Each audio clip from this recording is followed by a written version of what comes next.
Kahapon dihay ako mga kauban dinhing personnel nga og ubang mga youth nga nag snacks gahapos hapon. Alegre kay sila didto sa among lamisa nangaon nya lipay sa kayo ko di ni join dayon ko nila. Wa da nga tig 3 minutos ako na malang usa galingkod sa lamisa. Dito na sad sila nagpundok sa kusina, dito na sad sila nangaon. Moto nga nilakaw lang ko sa kakustaas. Dito ko sa may hagdanan, pagkakita nilang wa na ko sa lamisa, namalik na po sila sa lamisa og nangaon na sad sila dito, alegre kayo. Dinhito sa sulod. Pero tuwa gani ko sa gawas sa mga kanang naay mga party, naay birthday party, naay mga kanabang yan, mga pista. Magkabuang kog duol sa kada lamisa kay tawag ko, diri, ana makig-istorya gid sila nako. Lipay kay sila mulingkod ko tupad nila sa atonis gawas. Pero ang taga dinhi akong kauban, mura silang maguol kung motupad na ko nila. Muna ningon gyud si Kristo dire ang propeta dili gyud dawaton sa iyang kaugalingong lungsod o sa iyang kaugalingong pamilya.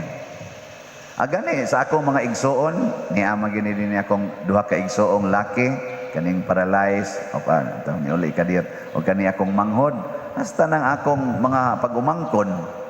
Wa gyud ko kasuway murag kausara kanang grabe kay nga problema ba. Una pa sila mosangpit pero kanang makig-istorya, mangutana unsay meaning ani nga passage sa Bible, kining akong problema karon unsay imong ikasulti. Wa. Pero karon tibuok kalibutan gasigig text nako sa ilang mga problema. Gasakit pa guning akong mata karon kay hapit wa koy pahuway na pa ditoy mga 200 kapin nga mga messages basahonon pa.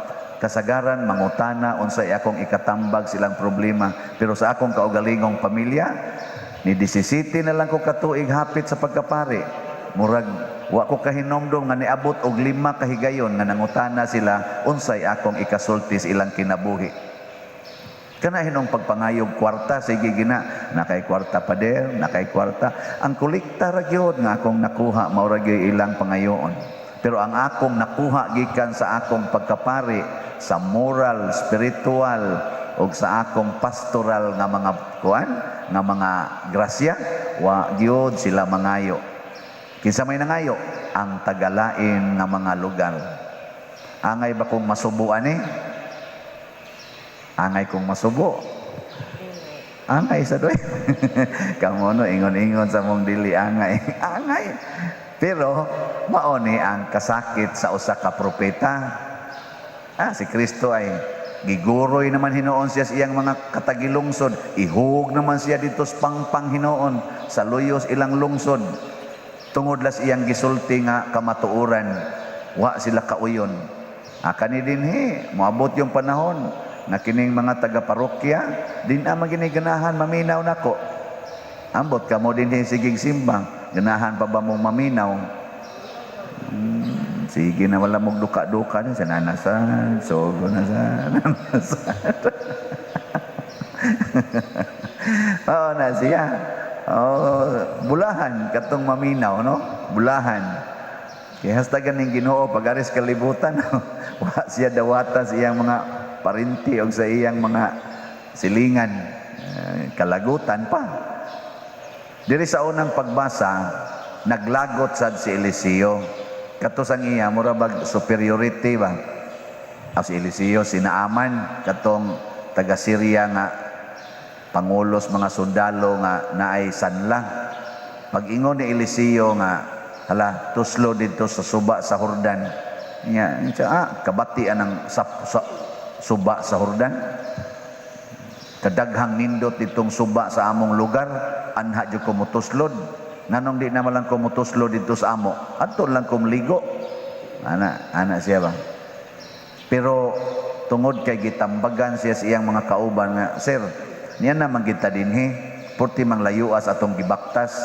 Niya, ang imong tumong gusto man kang maayo. Paminawa og sunda na lang ng gisulti sa propeta. Unsa may mawa nimo imo nang sundon. Pero di na nimo sundon, magpabilin ginang sanla nimo. Di ginamawa, sunda na lang. Ipaubos sa iyang garbo sa tinga na to, naaman, og mituslod siya dito. Pagtuslod na niya, ang iyang panit, nahimong murag panit sa usa ka bata.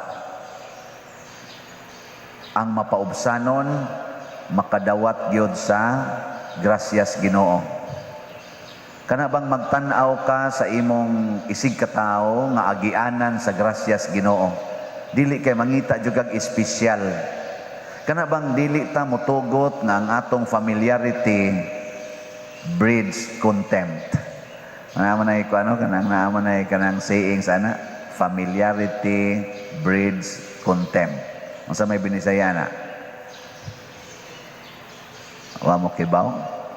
Pag-research mo, i-google unsa may translation ana.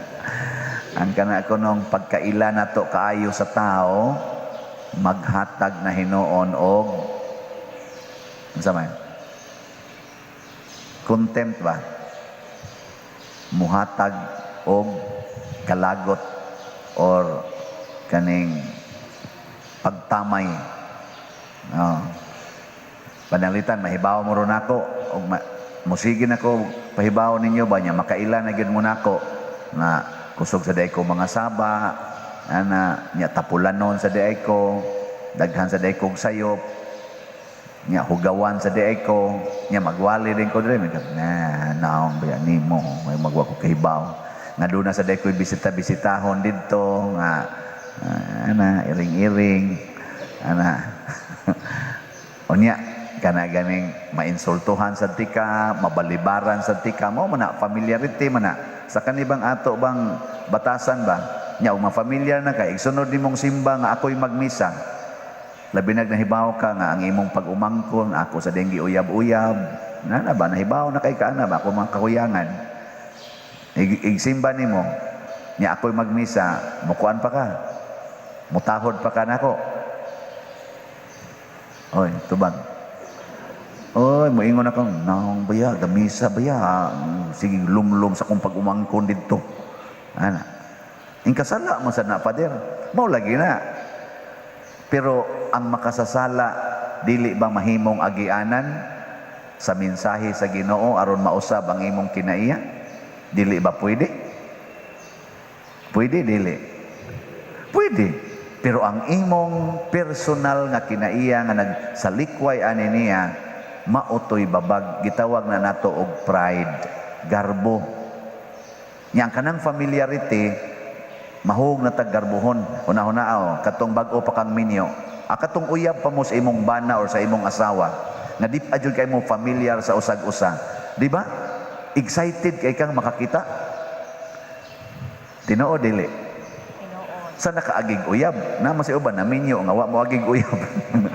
So kana ganing gibuya ba, pero kanang niagi og uyab-uyab, uy excited kay ka, magkurog-kurog ang imong unod aron magkita lagyan mo dito. Sige, nagkadayo na mo, naminyo na mo, tupad na mo higda, makakita na ka og unsay iyang naong, igbag-ong mata, igdayong higda, kakita na ka og nakabaho na kas iyang baho, kita na kas tanan niyang binuhatan. Bi karon, excited pa kang magsigig kupot kamot anang imong bana? Sige. Basig magsige nakagwakli. Ana ba? Basig agi-agi na lang ka, wa na jud ka, di nagi ka kaingong I love you, musta man ka, I love you. Musta man ka, di nakakahikap-hikap, dili nakakakis. Sa una ikita nyo, gakos dayon, ukob dayon. Karon inigmata ninyo, muukob pa ka. Giluod na eh. Nga naman, imong gitugutan ang imong familiarity niya nga baoy muhari, dili ang imong pag-ila niya nga kini akong isig katao, anak sa Dios, instrumento sad ni siya sa mensahis Ginoo nga moabot nga rin ako. Tistingi og tutok ng imong bana nga palahubog kayo. Tistingi ba og tutok? Nyaing na ang Ginoo Lord, unsa may imong mensahe nga magsigi naman lang kung kakitaan ninyang hubog, lami naman kay ning patyon. Unsa may imong mensahe para nako para mutubo sa kus akong kinabuhi nga Dios nun? Tutuki ba? Nagiilamdag ang Ginoo nimo nga mensahe. Gikan ana niya. Labi na yung pagtanaw nimo gakamang-kamang nya maningkamot yung sakas inyong hagdanan, bangga pa didto, nya igabot pa to musuka pag yun nya human kuyapan dayon. Way mensahe? Wa gyud mensahe?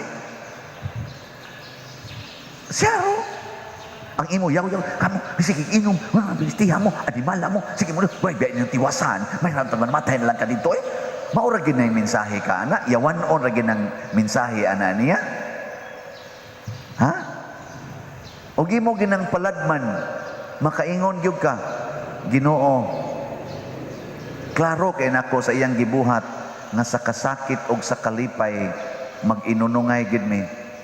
Kay kaning iya ro gibuhat, di ni sayon oy nga maglakaw kang magwarawara na ka, magkaumod-umod, nya nibalik gid siya nga hinako aron yun makig-uban nako. Muna karon Lord, di man sad sayon dawaton ning hubog, gakson kuning panuway dako. Oh, gakson sa nimo sa kasakit og sa kalipay, dadon tikas atong higdaanan kay nganong gasukan na lang ka dinhi sa wanan. Oh, dadon nimo ngadto sa inyong higdaanan. Salamat Lord, nakaban nako og maunongon. Oh, di ba? Wa ninyo'y ayo.